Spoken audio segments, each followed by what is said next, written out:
Ladies and gentlemen, welcome once again to the Packernet podcast. I am your host and resident panelist, as always, Ryan Schlipp. Check us out online, packernet.com. Find me on Twitter, pack_data. Well, I'm actually pretty excited to talk about the Eagles and Cowboys game. I'm sure for some people this is a Packers podcast. I only ever want to hear about the Packers. That's never going to be the case, and I'm so sorry to give you that information. But it's the first game of the year. I'm excited to dig into something different that we haven't been able to do in, let's just call it a year. There's so much fun data and little tools and things that we can look at. Not to mention, we can start talking about our competition. And as I've said 1,000 times, the Packers don't play football in a vacuum. They play against other teams. And I was not aware of this, but apparently some people believe our only competition are the Bears, the Lions, and the Vikings. I tend to disagree. I look at the regular season as a competition between the Packers and the rest of the NFC, because that's kind of what it is. And so I'm especially interested in other NFC teams that actually have a chance. I'm less interested in the Giants as I am with the Eagles. And let's just call it Dallas, because who knows? They are one of those weird teams that some years they're really good and some years they're worst. 2 years ago, super scary. Last year, just a joke. But I want to start with this. Got an email over at Packernet, and I just figured I'd address it because I find it, I guess somewhat interesting. I guess you could put this in the negative Packer fan category. I'm not going to give the email address, obviously, so we'll just... Oh, actually, he gave his name, George. So George had this to say. Just because Micah was great in Dallas doesn't mean he'll be great in Green Bay. Look at the players who got huge contracts and right after they turned into garbage. Khalil Mack, Todd Gurley, Le'Veon Bell, Ezekiel Elliott, and the list goes on and on. No player is worth 2 first-round picks. I believe the Packers will regret that big move, and if the Packers still can't beat the Lions, it was huge money and their future right down the drain. There are about 7 things in that small little sentence or two that I disagree with. Let's start with this. There is no such thing as a guarantee about anything ever. There's no guarantee of playoffs, Super Bowls, any of that. There's also no guarantee that any player will be good at football. Because of age, because of injury, because of just sometimes fluky things, there cannot be any real guarantees. I could go right to the top and say, I can't guarantee you Pat Mahomes would be very good, but the problem with that analogy is that Pat Mahomes wasn't super great last year. Everybody wants to fight me on that point because his name is Pat Mahomes and everybody assumes that means he's automatically elite no matter what he does. I don't need to look at his stats ever. He's Pat Mahomes. But there basically isn't a single metric you can look at that tells me that Pat Mahomes is in that top 2-3 category. He had a bit of a dip. Is he going to bounce back? I don't know. He could be the number 1 quarterback, or he could continue to slide. Maybe losing Travis Kelce last year, I don't mean actually losing him, but him starting to slide in a pretty significant way. Maybe that was kind of the straw that broke the camel that broke the straw's back or whatever. I don't know what Lamar's going to do. Lamar's already had bad years. They're called injuries. Joe Burrow, same thing. He was the number 2 graded quarterback last year. Injuries. Justin Herbert. Does anybody believe in that with the guys surrounding him? I know a lot of people want to pretend Justin Herbert's just bad. There's a certain subset of commentators that love to attack Justin Herbert. We'll pretend we don't know why. But he was the 3rd highest graded quarterback. But, with the guys he has around him, Jaden Daniels, right? Look at C.J. Stroud. C.J. Stroud was great his rookie year. Big drop-off year 2. Do I know that's not going to happen with Jaden Daniels? I think potentially my biggest pet peeve right now is Saquon Barkley. Absolutely drives me insane, the Saquon Barkley conversation. I just saw today, I think they said he was the number 1 player in football this past year or something. I think that whole conversation is stupid. Number 1, everybody seems to conveniently forget that Saquon Barkley, aside from last year, has basically never been healthy. Ever. This was maybe outside of 2022, his first year ever being able to play for the season. So it's, my son was desperate to draft him in fantasy football, and he's like, I don't want you to draft him. I hope I get him. Bro, I'm not touching him. I don't want him. Not in the top 3. I don't trust he's going to stay healthy long enough for it to really matter. Now, if you start talking back of the first round or something, fine. But top 3 where he's being talked about, no, I don't want him in the top 3. Not to mention the vast majority of what made him as good as I shouldn't say the vast majority, but one of the things that made him as good as he was volume. PFF graded him as the 12th best running back this past year, probably because even though he had 5.7 yards per carry, which is really incredible, if you look at his yards after contact, wasn't actually that impressive, which means what? His offensive line blew open massive holes and he ran through them and didn't get hurt for the first time ever. Ta-da, he's the greatest. Okay, bro, whatever. I know the stats are impressive. I don't care. Anyways, the point is, if all you're saying is we don't know that he's going to remain great, that's fine. But it's a completely useless point. I mean, you might as well say, why do we pay anybody?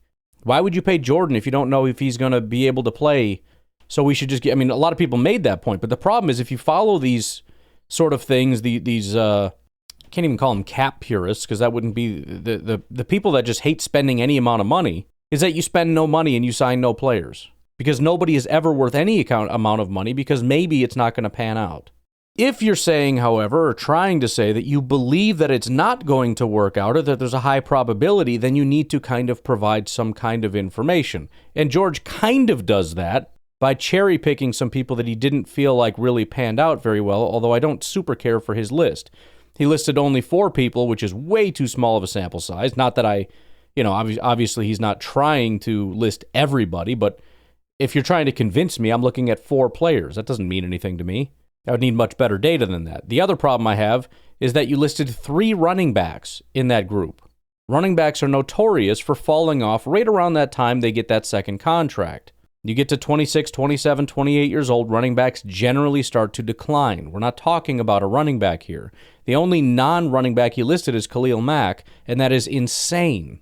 Khalil Mack was a dominant force that didn't even take a half a step back when he went to Chicago. In fact, you could argue to this day he is still an elite force. Even though people don't talk about him as much, they should be. It's just that he plays for a team that nobody talks about, period. So it doesn't matter if you're the quarterback, the running back, the whatever. It just is that way. He is still a force to be reckoned with, which is pretty impressive considering, again, the only guy in recent history that is comparable to what we just did is Khalil Mack. And not only did it work, not only was he dominant, but he went to another team and continues to be dominant. So Packers, keep that in mind. Let's not be so quick as to ship him off to the Chargers or something, or back to, Dallas. But he lists Todd Gurley, who was never really good as a running back, period. I mean, he was nowhere near an elite level player. In fact, he was a disappointment from day one from when he got drafted. Le'Veon Bell was a complete disaster. He had some injury issues. There was a ton of off-the-field issues. He held out against Pittsburgh. And if you just look at the raw numbers, he went from 1,300 yards and 10 touchdowns to 789 yards and 3 touchdowns. But his opportunities also plummeted. Doesn't look like he was injured as much as they just didn't play him as much. If you look at his grades, though, Le'Veon Bell was 75, 77, 86, 80, 67, and then he got traded away 70. As much as we talk about Le'Veon and how elite he was, and a lot of it had to do with his receiving, not just his rushing, but he kind of just had 2 dominant years, and it was 2015, 2016. 2017, he dipped and caused hell and tried to hold out. I think Pittsburgh didn't want to deal with that nonsense and saw he already kind of took a half a step back. Doesn't look like it with 1,300 yards and 10 touchdowns. But he dropped from 5 yards per carry down to 4 yards per carry, and from 3 yards after contact to 2.5 yards after contact. And so they're looking at it going, I don't know how I feel about this. So they shipped him off. And sure enough, he was on the decline already. That's not the case with Micah Parsons. Again, okay year, or good year, very good year, not great year. Micah Parsons has been elite. These are not the same category. And Ezekiel Elliott also was never an elite player. He had 1 year where he graded out in the 80s. It was 2019. He got, I don't know exactly when he got paid, probably after this 4-year stretch. He might have had a 5th-year option. I don't know. But I mean, he's been a pretty decent guy that, yeah, he did have a dip in 2020, but he kind of bounced right back in 2021 and then 2022. And then he went to New England. And this was, I mean, if that's what he's referring to, you got 1, 2, 3, 4, 5, 6, 7 years in Dallas before he went to New England. And I guess you could say fell off. He went from a 73 to a 69. It's not that big of a drop off. Again, his opportunities went down. His yards per carry dropped just a touch. His yards after contact per attempt went down just a touch. But, the overall production of that, when you have less opportunities and don't do as much with it, largely because of the team around you, by the way. It's the other thing. He was in his quote-unquote prime, right? He had 1,700 yards, 1,600 yards, 1,300. His offensive line was out of control. His yards after contact per attempt, his rush yards, things like that, these stable metrics that kind of will not really fluctuate based on offensive line, they were very steady throughout. He was always kind of the same guy. So I'm not seeing a ton to where I would say that anything that has been provided to me with these 3 running backs that were never that good, Le'Veon maybe, Todd Gurley definitely not, and then Khalil Mack, who was and is still elite, didn't really move the needle for me. Then he says no player is worth 2 first-round picks. That's insane. There are probably 10, 11, 12 quarterbacks that are worth first-round picks. There's probably 5, 6, 7, 8, 9, 10 pass rushers that are worth 2 first-round picks. I mean, you can go back through history. Was Charles Woodson worth 2 first-round picks to us? Was Reggie White, would he have been worth 2 first-round picks to us? I will say right now, Khalil Mack was worth 2 first-round picks to Chicago. They didn't capitalize on it, but that doesn't change the fact. Again, everybody's so focused on the results. I'm focused on the process. It worked. It panned out. That was a scary Chicago Bears team. Over the last 10, 15 years, there was a very small stretch of time when they were actually a terrifying team as opposed to being a laughingstock, and that was when they went out and made this move, and they had a very legitimate chance. In other words, if you run that back 100 times, the Bears will win the Super Bowl more than once. I promise you that. You run a simulation of the 2018 season 100 times, they are winning the Super Bowl. Run 100 simulations of last year. You know how many times the Bears win the Super Bowl? 0.0. I don't have any problem with Chicago giving up 2 first-round picks for Khalil Mack.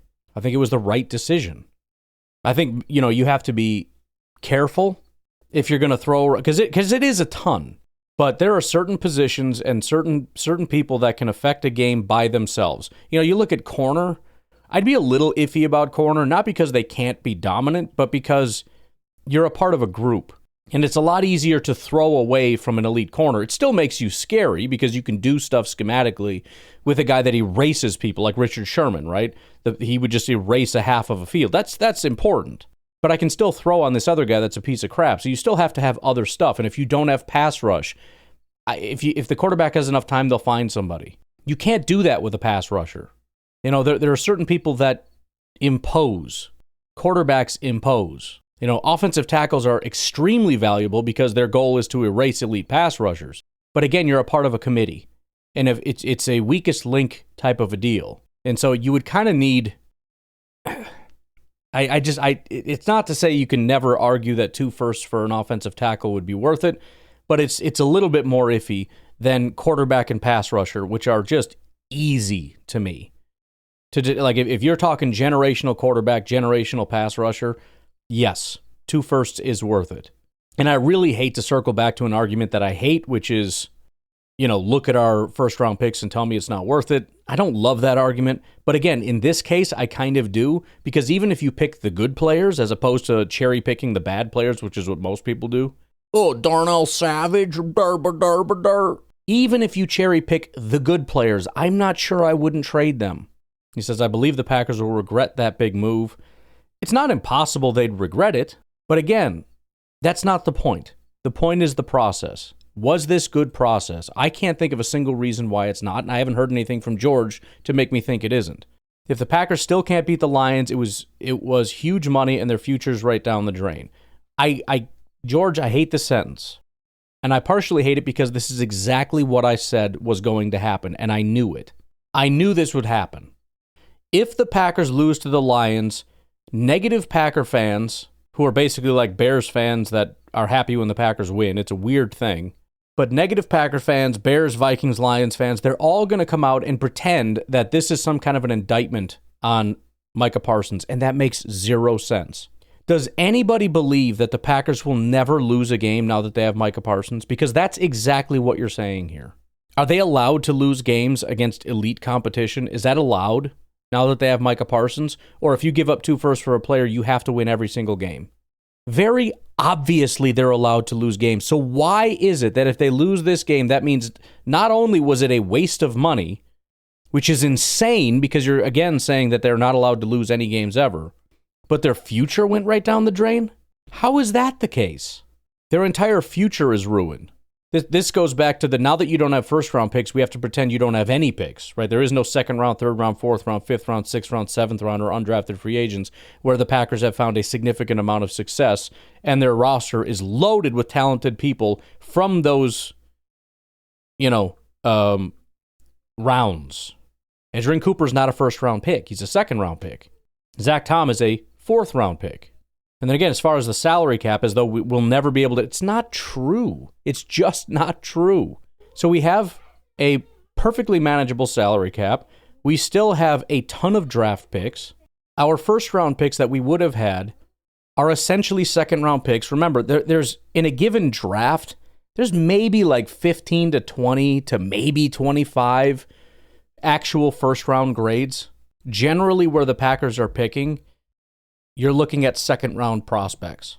So what I genuinely don't like about this, George, is that you're setting it up to say it might be a disaster, and then you're doing what all negative fans do. You set a trap for the Packers to where they can't win, and then when they fail your test, you say, see, I was right.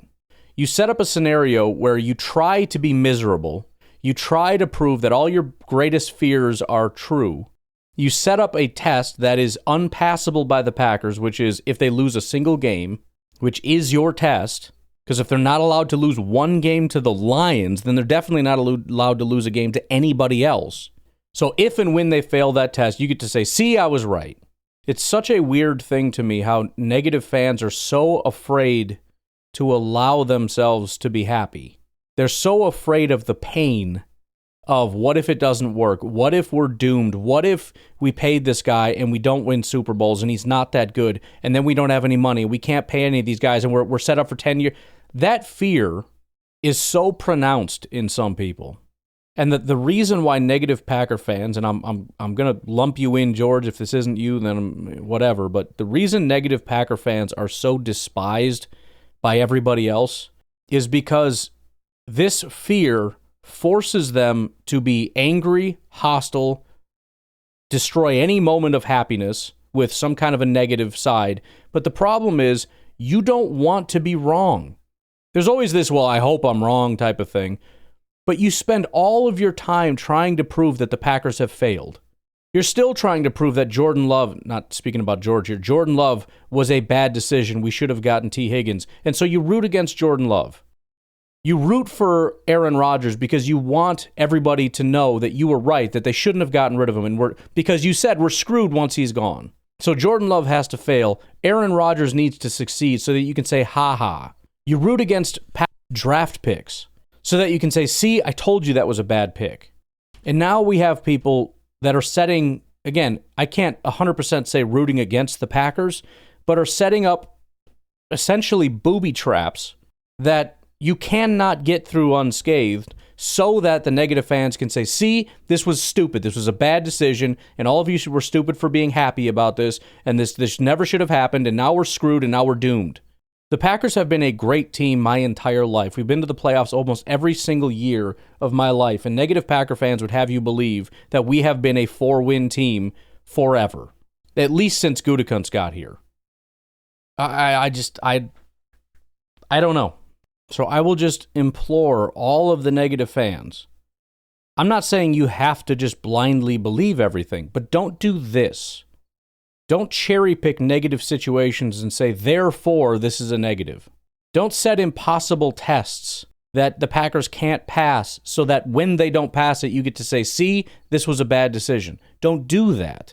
If you want to be honest and evaluate these things, which, by the way, would be an incredibly difficult thing to do that almost nobody's willing to do, which is what annoys me about this, having done dozens and dozens of deep dive research things over the course of this podcast, I know how much time it takes to do these things. I've spent entire days, as in one full day or multiple days, gathering data, learning how to use things before AI. I mean, the amount of time I had to dedicate to stuff was insane. Even with AI sometimes. I'm learning how to use R and Python and everything just so I can run simulations and just so I can run programs so that I can crunch a massive pile of data that I had to go out and get, sometimes automatically, a lot of times manually, downloading dozens and dozens of PFF individual grades and charts over multiple years. Get the passing grades, get the rushing grades, get the receiving grades, get the blocking grades for each position, get the defensive tackle edge, get all the defensive grades. Okay, now do that for 2023, 2022, 2021, 2020. And then format every single one of these things. Get it into a certain kind of data. Feed it into a Python program. Run that program. Error. Okay, we got to go back and fix all that. Do all this stuff just to get one simple answer. Because what matters is finding the truth. Not just being dictated to by, I don't know, man, I feel nervous about this. That's fine. You're allowed to feel nervous. But don't come to a conclusion until you actually go out and do the research. And I can tell you right now, I'm not going to do that research. It's not necessary right now. It's way too much work to get the answer of what are the odds this doesn't work, like a day before he's set to take the field. I don't know what the odds are. I know it has worked, and I know it has not worked. I think you'd be hard-pressed. Again, one of the problems is you're going to have such an unbelievably small sample size. You can't even use the two first-round picks as a basis. Number one, it is still an exceedingly small sample size. But number two, you look at some of these trades, and it's like, that is nowhere near Micah Parsons. That player, pretending that that is in any way a Micah Parsons caliber player, is absurd. So just finding Micah Parsons caliber players, and ideally you'd want to keep it to edge rushers, so that makes it extremely small, and then say, okay, how many of them have been traded and got massive contracts, and what did they go on to do? I mean, Khalil Mack is kind of your whole sample size. I don't know that that's happened outside of that. I mean, Von Miller got traded probably, in his 30s or something, if you wanted to use that. Pretty sure they went on to win a Super Bowl. Not sure if that was with Von Miller or not. That was that 2021 with LA? Yeah, 2021. So he won a Super Bowl with Denver. Again, very different situation. He got traded to LA at the second half of the year, and the Rams went on to win a Super Bowl that year. And then he got traded to Buffalo, and they haven't won a Super Bowl. But he's still quite good, despite the fact that he's like 40 years old now. How old is he? He's 36 and a half years old, still playing at a high level. The other thing that kind of made me nervous about him is like, well, he's not built like Khalil, you know? Mac is 6'3", 270. A lot of these guys, they hold up. They're big, man. Micah Parsons is 6'3", 245. That's Von Miller size. Von Miller is, he was, I've said this before, Von Miller is one of the greatest pass rushers ever, and he's extremely underappreciated. As far as his consistency, his grades, starting as a rookie, was 90, 93, 91, 90, 92, 90, 91, and 90. So that was 1, 2, 3, 4, 5, 6, 7, 8 straight years of being in the 90s as far as his overall grade. He took 1 year as a step back. That was with Denver. 2021, right back into the 90s. Right? That was his Denver LA year. They went and won the Super Bowl. He hasn't been able to do that since, but it's been 85, and then he had an injured year here, 53. That was a disaster of a year. And at that point, you're like, okay, it's over. 2024, 85 again. And he had 40 pressures on 249 attempts. I mean, you look at his sacks, it's like, well, he hasn't done it with the sacks, whatever. His snap counts have been reduced, but 40 divided by 249, he still had a 16% pressure rate at 35 years old. I hope we keep Micah Parsons until he's 35 years old. All these guys end up getting traded all the time. I don't want to do it, man. Packers probably will move on. They're going to see the slightest hint of a dip, and they're going to be like, I ain't paying this guy anymore. But oh, jeez. Anyways, I'm getting lost in my. How has it been 25 minutes? All right. We got to take a break. I've made my point, right? I think one of the things I want to start doing, I'm still gonna call out stuff that I don't agree with. But I'm going to stop trying to make cases for people, and it's very simple. This is where I'm standing right now. This is what I believe. You want to convince me otherwise, then you have to convince me. I'm not arguing with you. I have a very high threshold of what it's going to take to prove something to me. And since I know nobody is ever going to do that, or at least very rarely, the only time that ever seems to actually happen is when I don't actually know a ton about the topic anyways, and I kind of just start talking off the cuff and somebody presents some pretty baseline information. I'm like, oh crap, no kidding. And so again, when I look at what George had to say, I'm just, maybe you're right, George. I don't know, but you didn't present a ton. I mean, as far as just cutting out some stuff that I just completely disagree with and are blatantly in the category of I will never believe what you're saying because you've admitted that you're trying to be biased. I mean, the whole, if you lose to the Lions, then this was a waste. That right there just tells me you're not being serious. But as far as, the actual evidence being provided, it's Khalil Mack, Todd Gurley, Le'Veon Bell, Ezekiel Elliott. You got one running back that was pretty good because of his offensive line. Todd Gurley was a disappointment. You could call him a draft bust from day one. Le'Veon Bell, a little bit more nuanced, but he was never Micah Parsons. And again, these are three running backs, which is very different. And Khalil Mack, who I think you're just completely mistaken. I have a feeling you're thinking that because the Bears didn't win a Super Bowl, he somehow was bad, but that is 1,000% not the case. Khalil Mack is another one, like Micah Parsons. He had 2 years where it was kind of iffy, but his grades as a rookie was an 87. That's why Von Miller gets the nod for me. 92, 93, 90, 91, 86. That was year 2 with Chicago. Oh boy, big dip. 70 pressures on 531 attempts and 9 sacks. Then right back to a 92. Final year with the Chicago was a 73. He was hurt that year. Only played 300 snaps. He consistently plays 900. So that kind of doesn't count. Chicago says, okay, enough of that. Send him to the Chargers. His first year with the Chargers, not super great, at least by his standards. 72 PFF grade, 59 pressures and 9 sacks on 518 attempts. I mean, that's something anybody would be happy with. But you figure, okay, it's been 2 years. It's not going great. I think he's done. 2023 with the Chargers, 92 PFF grade, 91 run defense, 86 pass rush, 86 coverage, 88 pressures, and 18 sacks in 2023. He's 35 years old. That was, 2 years ago. 2024, 90 PFF grade, 88 run defense, 79 pass rush, 80 coverage. It's amazing his coverage grades have been actually pretty solid throughout his career. 52 pressures, 9 sacks on 419 attempts. The dude is a monster to this day. Take a break. We'll be right back. All right, we had Matt LaFleur go in front of the media today.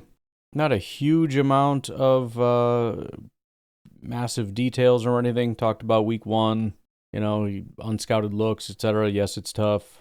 Talked up the Lions. Said the big part of the reason why he lost to the Lions twice last year was getting behind early. Impact of Aiden Hutchinson, obviously massive. The big news, I think, would be more so the injury stuff. Micah Parsons, uncertain for week 1. And actually, we should be getting the injury report, I think, today. So I'll have to give a little more detail on that in just a moment. But uncertain on that. Again, it's not really anything different than what I said yesterday, which is they're going to see how his back responds to stuff.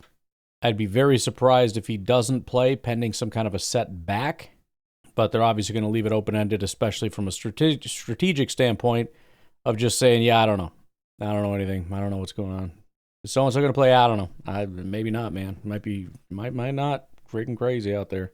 As for Elton Jenkins, the question was it veteran rest or was it a real thing? And the response was he will be limited in practice, meaning it's real. Said Micah has a very high football IQ in regards to his ability to get up to speed. That's about it. Some actual practice updates here. Micah Parsons was out in pads. A lot of jokes about we're not sure if he's going to play. By the way, why don't you go slam into that sled and go do backflips and twists and all that kind of stuff. He looks good out there in his pads. Let's just put it at that. Via Ryan Wood, Matt LaFleur said Elton Jenkins will be limited today, but he's at least participating in individual drills. Get a little bit more on that, again, when the injury report drops here pretty soon. Sean Ryan, by the way, is the backup center. I do want to go over the first depth chart that was dropped. Not a ton of information there, at least outside of what we would have expected, but a couple things I wanted to point out. Nate Hobbs not in pads, indicating he's not practicing via Ryan Wood, but he's mimicking individual drills with other cornerbacks. Still a lot of work to do for any chance at the opener, but he's itching to get back. The only person officially not in any capacity practicing today was Jaden Reed. Matt Schneidman said, wouldn't be surprised if it's part of a rehab plan and he's out there tomorrow. Jordan Love still wearing a brace on the left thumb. He's going through the full practice and doesn't seem to be having any issues taking snaps and whatnot, but he does still have the brace on. All right, so looking really quick at their first unofficial depth chart here from the second. Starting wide receivers, we got Reed, Golden, and Dobbs. No surprise there. Jordan Love, Josh Jacobs. No surprise there. Starting offensive line is exactly what we thought it was going to be. Even the backups seem to be what we kind of expected it to be. So I think the entire offensive side is about exactly what we would have all expected. When you get to the defensive side, not a shock, but Micah Parsons, Rashawn Gary are the starting defensive ends. Van Ness and Enigbare are backing them up. Not a surprise. Maybe at the beginning of the year, the offseason, it might have been for me, because I was starting to wonder about Enigbare, but he had a fantastic offseason, so I don't see why he would lose the position that he had last year. Followed by Brenton Cox and Barron Sorrell. The interior, I think, is where it gets maybe a little bit interesting. Again, there was a lot of talk about Carl Brooks possibly being that run defending type of a guy, and I didn't fully understand why that was a thing outside of he was kind of next man up in snap counts. But Brooks's run defense was pretty appalling last year via PFF. And so I don't know that this is the case, but if I had to assume, you're broke down here in the two defensive spots into a 1-tech and a 3-tech. That is sort of your pass rush and your run defense, sort of defensive tackles. Wyatt obviously would be the pass rush type. His first backup is Carl Brooks. Next to him is Colby Wooden. Colby Wooden was the better of the group as far as run defense was concerned. Now behind him is Nazir Stackhouse. So I guess what I find interesting here is the starting defensive line is probably going to be Wyatt and Wooden. Carl Brooks will be rotating in as sort of a pass rusher type of defensive tackle behind Wyatt. Nazir Stackhouse will be more of a 1-tech, which is assumed, but is the backup. I'm curious to see whether or not he ends up playing a more prominent role with that over time, especially in very obvious running situations.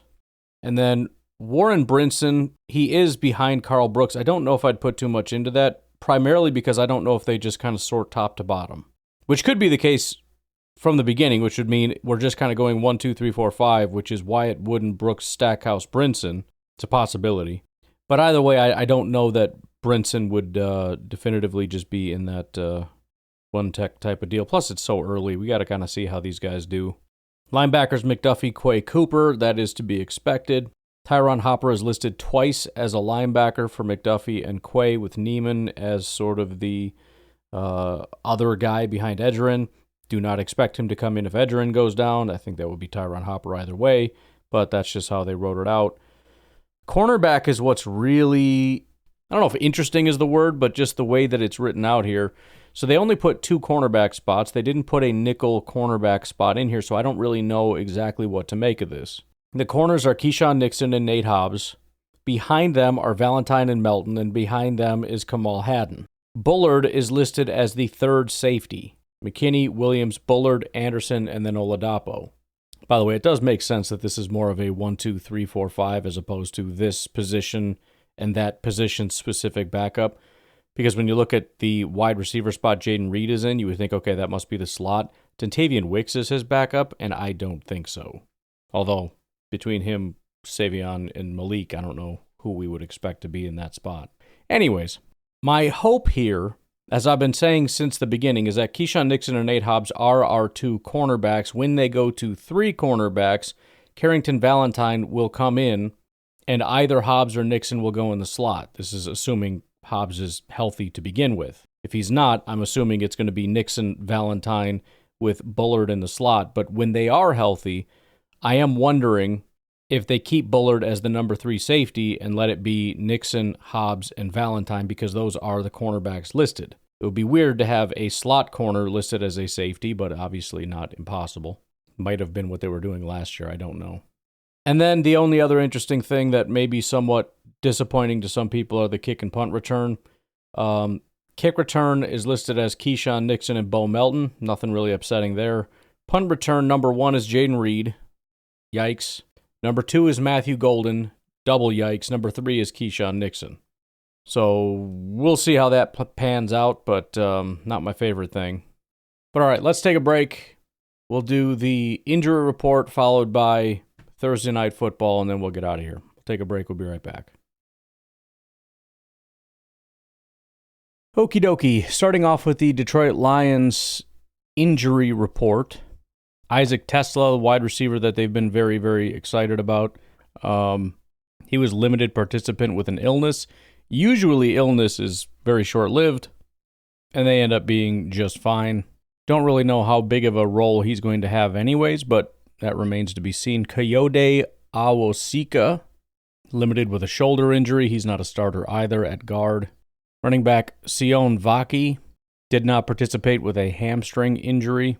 Again, don't really expect him to be a big part of the offense with Jahmyr Gibbs and David Montgomery leading the way. And then Trevor Nowaske, linebacker, did not participate with an elbow injury. Again, not a starter. It says linebacker, but I believe he's an edge rusher. He graded out 112th out of 119 edge rushers last year. It may hurt their rotational depth a touch, but it shouldn't really matter. Aiden Hutchinson is a beast. Everybody else sucks a lot. So they lose one sucky guy. It is what it is, I guess. So relatively healthy. I mean, that doesn't obviously mention all the guys that are on IR and whatnot currently. Tight end Kenny Yeboah is on IR. Guard Miles Frazier is on PUP. They got a couple tackles on IR. Corner Ennis Rakestraw is on IR. Safety Daniel Thomas is on IR. Ezekiel Turner, linebacker, on IR. Malcolm Rodriguez, who I believe is their number 3 linebacker, I guess. He is on PUP. Levi Onwuzurike, who is probably their number 2, if not their number 1 defensive tackle, is on PUP. Alim McNeil, again, number 1, possibly number 2 on PUP. Edge rusher Josh Paschal, NFI, non-football injury. So we can go over a little bit more of that and the implications, especially the 2 defensive tackles being the biggest as we get a little bit closer to the game. But as far as new information and whatnot, they're relatively healthy. As for the Green Bay Packers' first injury report of the season, we've got 9 guys already on the list. And again, that doesn't include the guys on PUP and IR. Not happy to see 9 people on the list week 1. But it is what it is. Zane Anderson, knee injury, limited participant. I'll be all right. Nate Hobbs, knee injury, did not participate. Elton with a hip injury, limited. Jordan Love, thumb, full participant. Micah Parsons, back, limited. Jaden Reed, foot, did not participate. Baron Sorrell, knee, limited. Dontavian Wicks, calf, limited. Savion Williams, hamstring, limited. Now, comparing the 2 injury reports, which ones are impactful? Obviously, Jordan Love, even though the left thumb thing is hopefully not a huge deal, I mean, he's on the injury report day 1, you know what I mean? Micah Parsons is massive. Elton Jenkins is massive. Jaden Reed is big. Wicks matters. Nate Hobbs is huge. So these aren't just like 2nd, 3rd, 4th string nobodies. These are starters. These are high-impact players. So we need to get them ready week 1 if we're going to beat the Detroit Lions. All right, folks, it's about that time, ladies and gentlemen. It is about that time. Let me pull up one thing real quick. All right, so the Eagles v. Cowboys. The line is now at -8 for the Eagles, plus 8.5 for the Cowboys. That's sort of an aggregate line. It's different across the board, but you're getting, well, as low as minus 7.5 over at DraftKings. So if you're wanting to lean into the Eagles, that might be your best bet. But it looks like it opened at about minus 7 for the Eagles. Obviously, that extra point and a half, largely Micah Parsons. As for the total, looking at about 47.5. And then the Eagles are sitting at, as far as the money line, minus 395, which what that means is the implied odds of them winning is about 80%.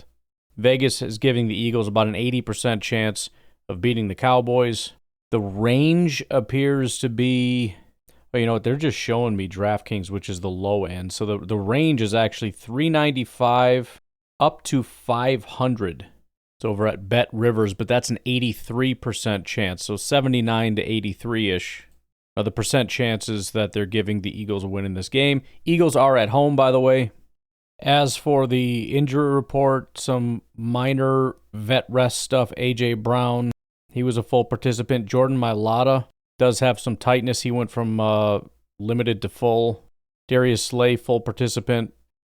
For the Cowboys, Trayvon Diggs practiced in full after his ACL tear last year. No new setbacks noted.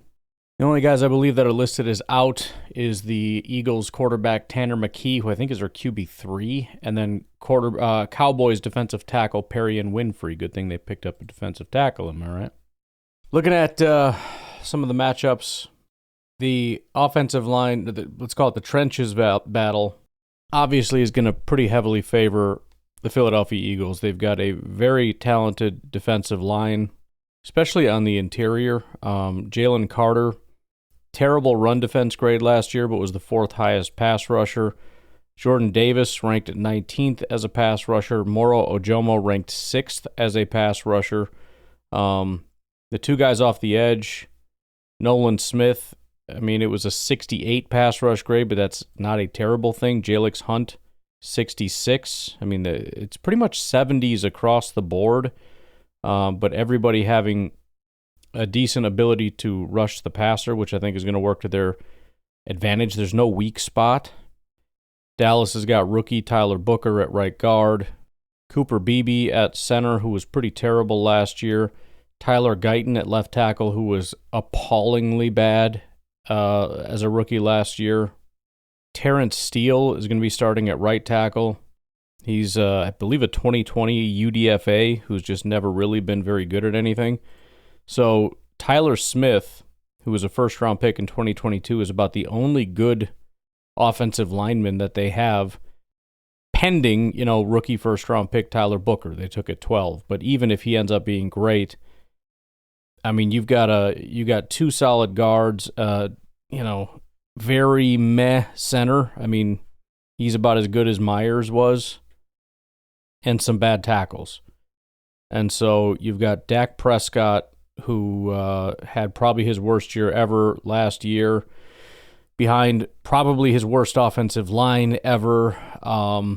They don't really have a solid running back. Jake Ferguson was kind of awful last year after looking pretty decent in his second year. It looked like he was, the Badger was going to have a bit of a breakout.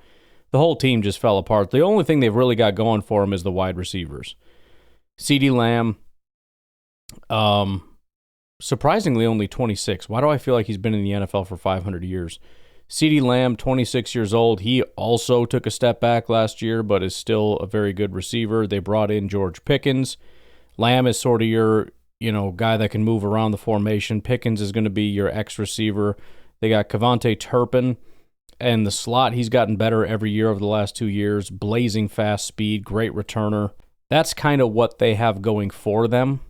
And so, I mean, if you look at last year, Dallas ranked 24th in pass block win rate, but 3rd in pressure rate allowed due to their quick release pass game. So that's really what they're going to have to rely on. And I think the biggest problem with stuff like that is it's so gimmicky, and it's really hard to win an entire game that way, especially when you have another side of the field that can kind of do everything offensively and defensively. They can run the ball, they can stop the run, they can pass the ball, they can stop the pass.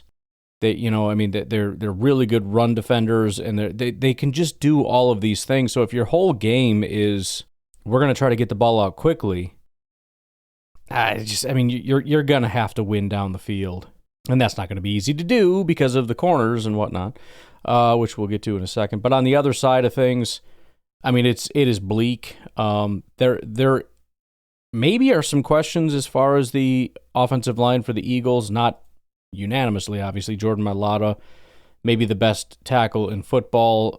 Lane Johnson, although he is 35 years old, had maybe one of his best years ever last year. And then Landon Dickerson was a phenomenal offensive lineman at left guard. There's still some other questions. Cam Jurgens at center is not very good, and Tyler Steen at right guard is terrible. But they still have 3 of the best offensive linemen. They got 2 top 5 tackles and a top 10 guard. That, on top of the fact that Dallas just doesn't really have anything. Osa Odigizua is a good pass rusher. Terrible run defender, but a good pass rusher. He ranked 11th on the interior. Kenny Clark, we know what Kenny Clark is. Maybe he can bounce back a little bit as a pass rusher, but yikes. And then they got Marshawn Nealand, who looks bad, Sam Williams, and what's his name? Dante Fowler. There's just not much there to create any amount of stress. And so you look at even their linebackers, Liu Fao, or however you say his name, ranked 78th out of 84 linebackers with a 49 grade. Kenneth Murray, who was a first-round pick back in 2020 out of Oklahoma, had a 46 PFF grade, a 35 run defense grade, and then Jack Sanborn is one of their best guys in the entire, the front 7, and he's not super good. Had a 63 grade this past year. So if the Eagles want to just run the ball down their throat 24/7, I think they'll be able to do it. If they want to pass the ball, they should be able to do it. Trayvon Diggs had his one big breakout year.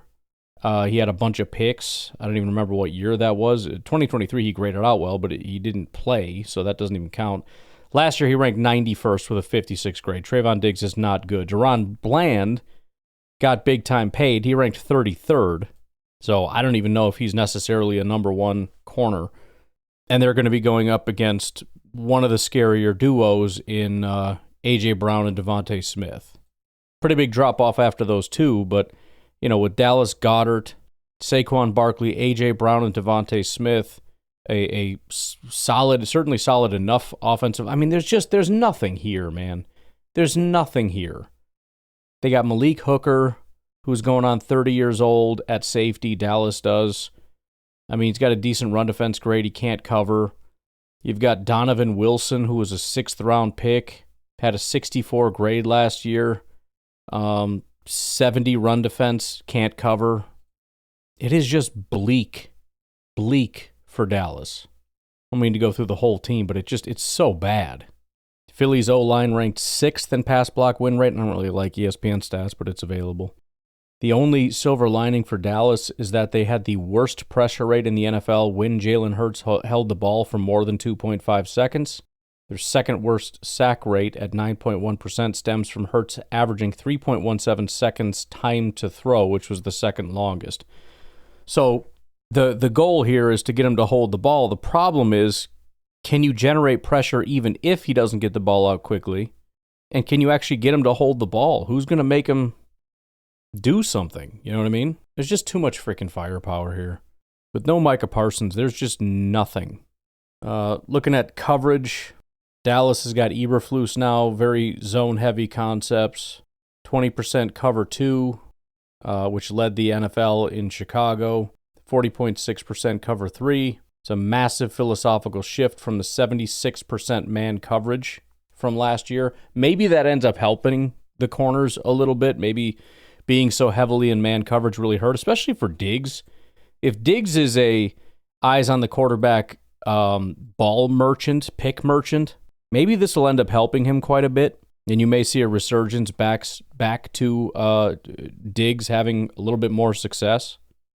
In addition, Jalen Hurts dominates man coverage, 130.6 passer rating, which is second best in the NFL, 9.9 yards per attempt, which is league high, 10.8% touchdown rate. However, he struggles severely against cover 2, cover 3, 7.4 yards per attempt, 1.6% touchdown rate, 11.2% sack rate.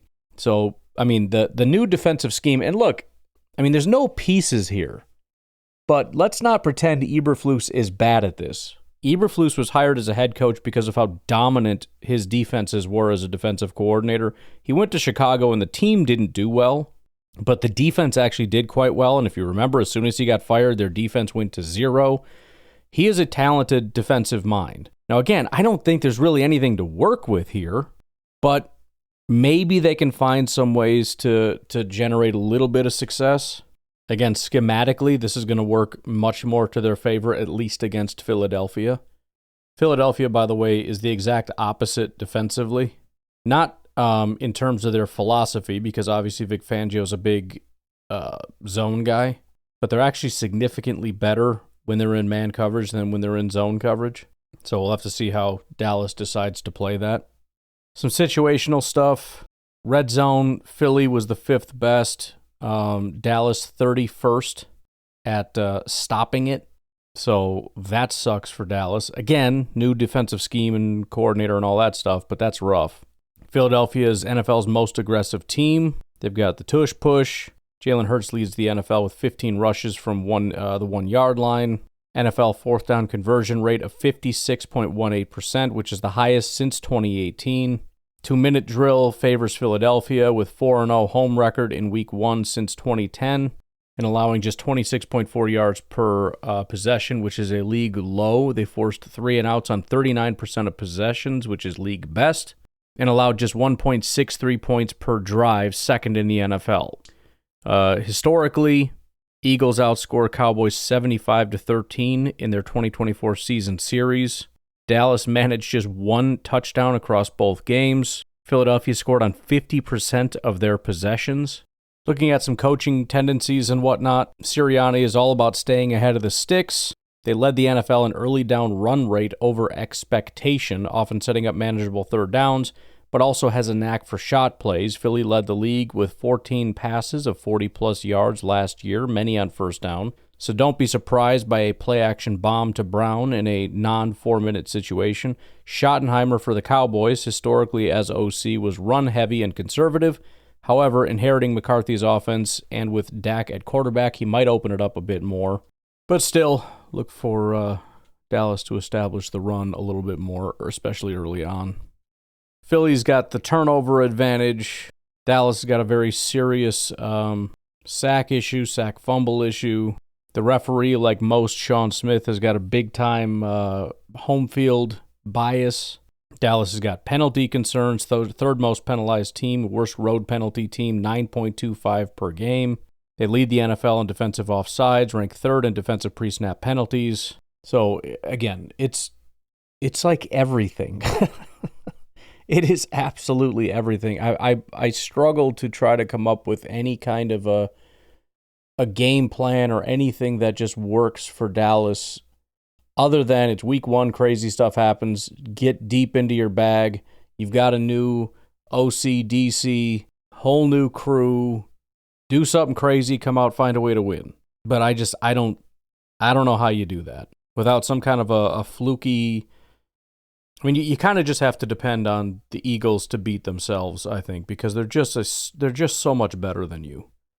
There is currently a 40% chance of scattered thunderstorms, temperature cooling to mid-70s, light winds expected, so that shouldn't really impact anything. Although if it does rain, that just hurts Dallas even more.